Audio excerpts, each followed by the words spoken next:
Le Seigneur soit avec vous et avec votre esprit. Bonne nouvelle de Jésus-Christ selon saint Luc.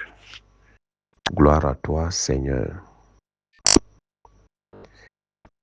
Luc au chapitre 1, les versets 57 à 66, puis 80. Quand fut accompli le temps où Élisabeth devait enfanter, elle mit au monde un fils.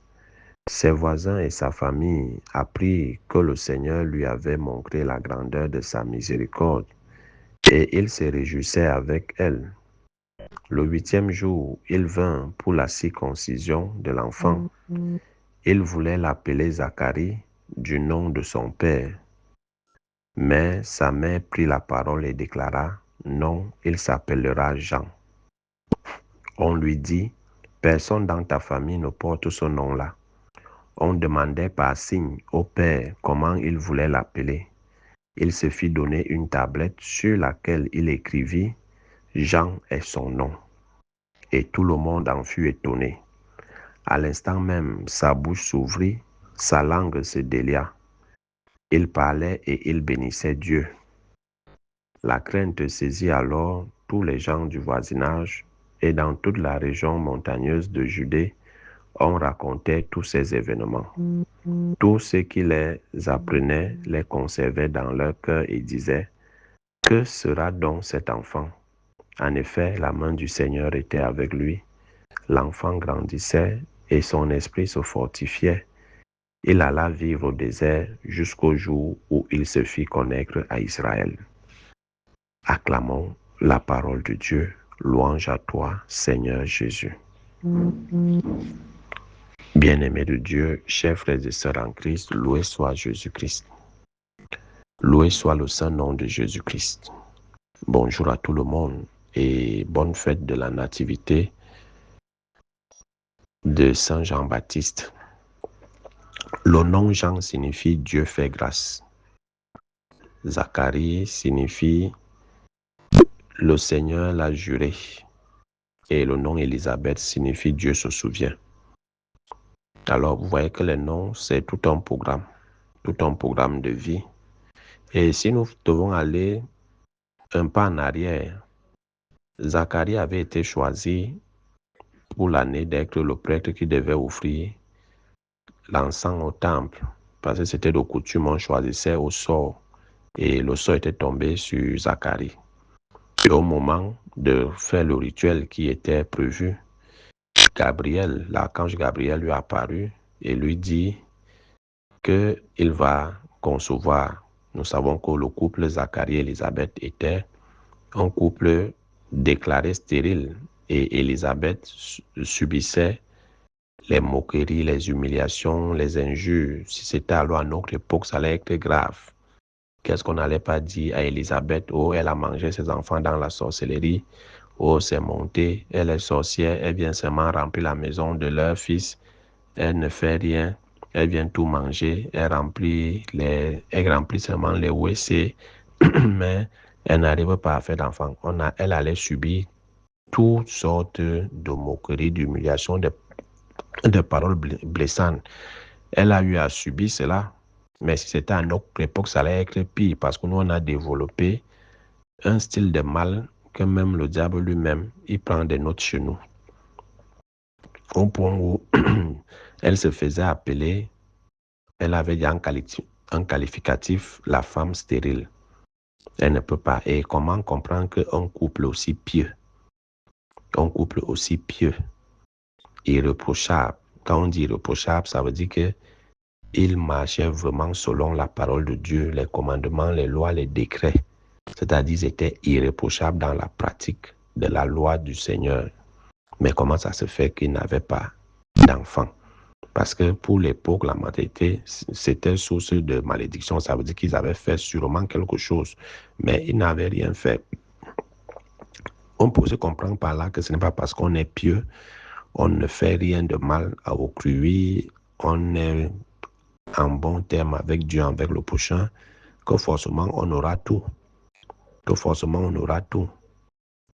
Mais eux, malgré les moqueries, ils restaient toujours sur le droit chemin. Il ne rendait pas l'injure par l'injure, les moqueries par les moqueries, il ne se fâchait pas et autres. Parce que le plus important, c'est le salut. C'est le salut de l'âme. C'est le salut de l'âme. Il ne faut pas faire passer certaines choses comme une fin en soi dans notre vie si nous voulons être heureux et en paix, avoir la paix du cœur. Par exemple, le mariage n'est pas une fin en soi, avoir des enfants n'est pas une fin en soi. Il ne faut pas penser que si on n'a pas ces éléments-là, on est maudit ou on ne peut pas être heureux. Certaines personnes, tu as déjà le travail, mais tu dis que tu n'es pas heureux parce que tu n'as pas une compagne ou tu n'as pas un mari à tes côtés. Ce n'est pas lui qui te rendra heureux si toi-même tu n'arrives pas déjà à être heureux avec le peu que tu as déjà. Il y a des personnes qui sont déjà accomplies, mais ils n'ont pas forcément quelque chose. Ils ont tout, mais ils n'ont pas forcément d'enfant. Mais c'est pas parce que l'enfant ne vient pas que tu dois vivre malheureux, que tu dois avoir une mine malheureuse. Apprenons à nous contenter de ce qu'on a. Les gens vont dire ce qu'ils veulent, mais que cela ne te détourne pas de la voie du Seigneur, que cela ne t'amène pas à maudire Dieu, à abandonner Dieu parce que tu n'as pas cette grâce, mais tu as au moins quelque chose que d'autres n'ont pas. Il y a ceux qui ont des dizaines d'enfants, mais qui n'ont pas de travail, qui n'ont pas la situation que tu as. Eux aussi vont dire que leur bonheur est conditionné par les biens matériels. Mais non, ton bonheur, c'est si tu apprends à te contenter du peu que tu as et de ce que tu es. Alors, tu auras la paix du cœur. Tu ne vas pas promener un regard inquiet partout. Alors, pour revenir à notre histoire, Zacharie, en demandant à l'ange Gabriel, mais gars, je suis déjà vieux, ma femme est vieille. Donc, ton histoire que tu racontes là, je ne pense pas que ça va tenir. Or, Zacharie est frappé par l'ange parce qu'en fait, c'était leur prière. Mais au moment où on vient lui dire que ta prière a été exaucée, Zacharie doute. C'est pour ça que l'ange frappe Zacharie et lui dit, bon, je vais te montrer que rien n'est impossible à Dieu. Et Gabriel signifie la force de Dieu. Alors, Dieu a montré sa force en le rendant muet. Parce qu'il a douté. Vous allez me poser la question, mais Marie a réagi pareil à l'annonciation.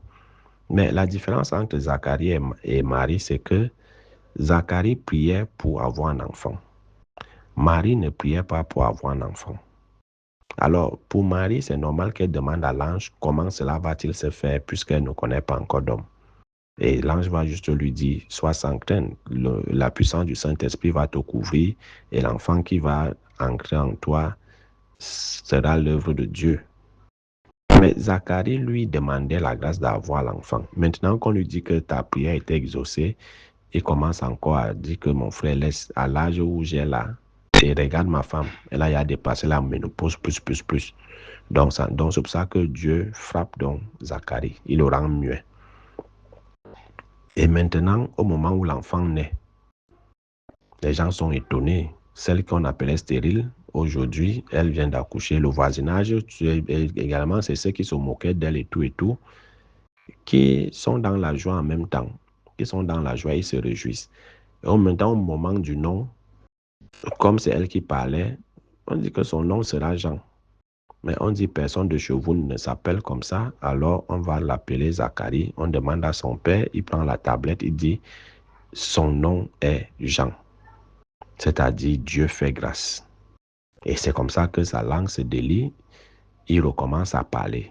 Et tous rendent grâce à Dieu pour les merveilles de Dieu. Et la particularité ici, on insiste bien, son nom est Jean. Jean ici, le nom qu'on donne à l'enfant, Dieu fait grâce. Le nom est un programme de vie. Le nom est une direction. Quand nous donnons le nom à notre enfant, c'est que nous avons une vision pour lui. Une vision de ce qu'il doit être, de ce qu'il doit faire pour être un homme accompli ou une femme accomplie demain. Mais aujourd'hui, on a des fantaisies que nous faisons avec les noms et surtout avec ces histoires de prénoms où nous partons net choisir les faux prénoms. On te dit que non, le prénom, si ça signifie ceci, c'est comme quelqu'un dernièrement, il apporte un nom là, un prénom, je vais baptiser son enfant. Je lui demande que ça signifie quoi. Il me dit que non, il a pris sur Google et que ça signifie ange. Et ange donc signifie quoi? C'est comme si les anges avaient dit un nom. Ange ne veut dire que... Ange signifie messager. Archange signifie grand messager. Et il me dit qu'un autre nom, même si... Même en arabe, là, vous lui dites que non, c'est en arabe. Il dit que même en arabe, ça ne signifie pas ange. Donc, faites attention aux prénoms bizarres que vous prenez sur Google. Beaucoup, c'est des prénoms, c'est des noms des démons que vous prenez et on vous dit que ça signifie ceci. Donc, faites attention. Et l'histoire de jumeler le nom, le prénom du père, le prénom de la mère, le nom, c'est un programme de vie. C'est une direction que vous donnez à l'enfant. Et le nom influence beaucoup sur la personnalité, sur la personnalité et la destinée de l'enfant. C'est pour ça que vous allez voir que les noms hébreux ont toujours une signification. On renvoie toujours. Et les hébreux et les noms africains, c'est presque la même anthropologie. Parce que le nom, c'est une mission que tu dois accomplir sur Terre. C'est ça qui détermine. Ton nom, c'est ta feuille de route. Que ce soit ton prénom, c'est ta feuille de route. Donc, prenons le temps de discerner et de choisir un nom qui va convenir à notre enfant en fonction de la vision que nous avons pour lui, de ce que nous voulons qu'il soit. Donc, ce n'est pas des fantaisies, on ne donne pas les noms parce qu'on a vu à la télé telle portée, on a vu, et même parfois, nous aujourd'hui, en Afrique, même avec le nom, on garde déjà l'enfant. Et moi, je le dis toujours, quand vous voyez que dans une famille ou dans deux familles, on discute déjà le nom que l'enfant va porter. Non, tu vas lui donner le nom de ceci. Non, tel s'élève, il va porter mon nom. Non, l'autre, c'est pour moi. Non, tu as déjà des bombos, laisse-moi aussi avoir le bombo. Ne donnez pas. Ne donnez pas. Parce que beaucoup de sorciers, pour continuer à vivre sur terre après leur mort, ils vont rester vivre à travers vos enfants par le nom que vous leur avez donné. C'est-à-dire, tu donnes le nom d'un de tes oncles à ton enfant. Si celui-ci est sorcier, quand il meurt, son esprit demeure dans l'enfant et il continue à vivre dans l'enfant. Je parle par expérience, pas des cas que j'ai eus dans mon ministère, surtout à travers certaines prières d'exorcisme ou de délivrance, où un esprit se met à parler, un esprit de mort, et il dit comment il est ancré dans le corps de la personne. C'est-à-dire, comme il savait que après son passage sur terre, il savait là où il va aller en enfer. Alors, qu'est-ce qu'il fait? Il demande à ce qu'un enfant de la famille porte son nom. Et à travers son nom, c'est devenu une porte et il est ancré dans le corps de l'enfant.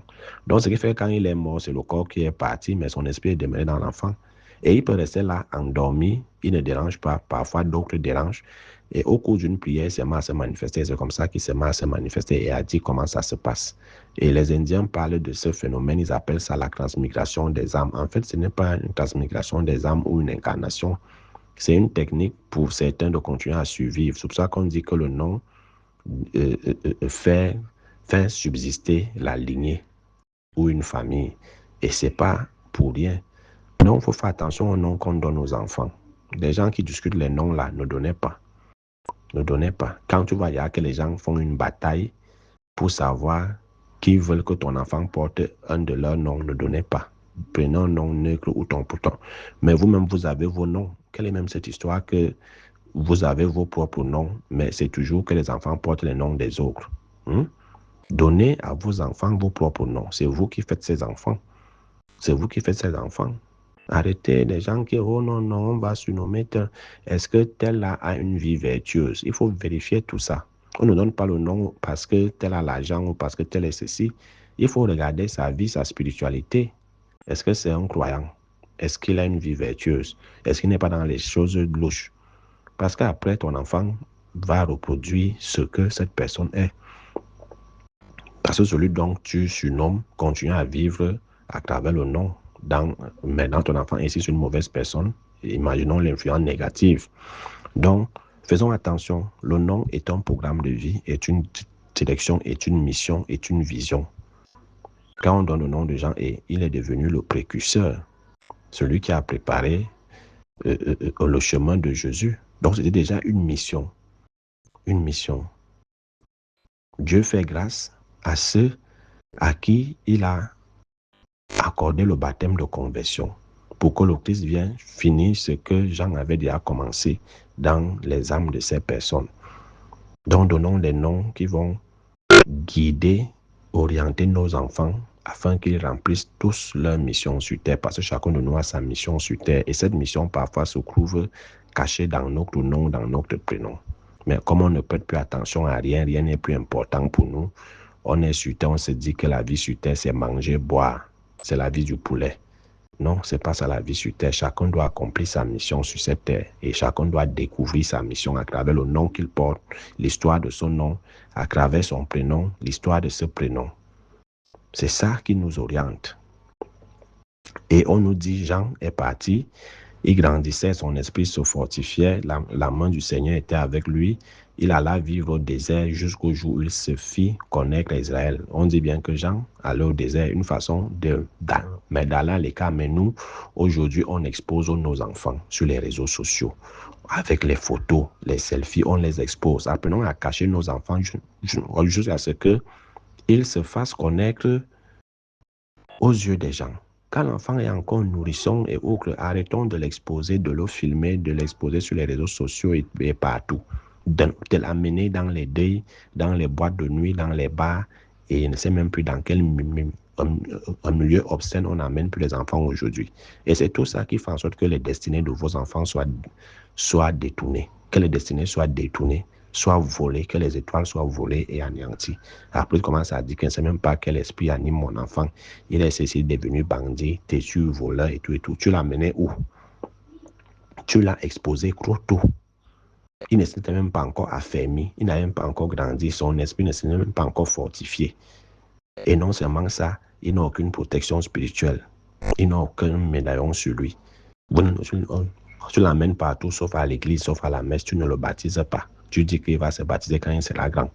Et tu veux que quel esprit agisse en lui. Mettons à l'abri nos enfants, protégeons-les jusqu'à un certain âge avant qu'ils ne se fassent connaître aux yeux de tous. Que le Seigneur soit donc tout en tous, que Jean-Baptiste intercède pour nous et que chacun de nous, à travers cette solennité de la nativité de Saint Jean-Baptiste, découvre sa mission sur terre à travers le nom qu'il porte, le prénom qui lui a été donné, et que chacun se hâte à accomplir sa mission pour la plus grande gloire de Dieu, le salut des âmes. Loué soit Jésus-Christ à jamais.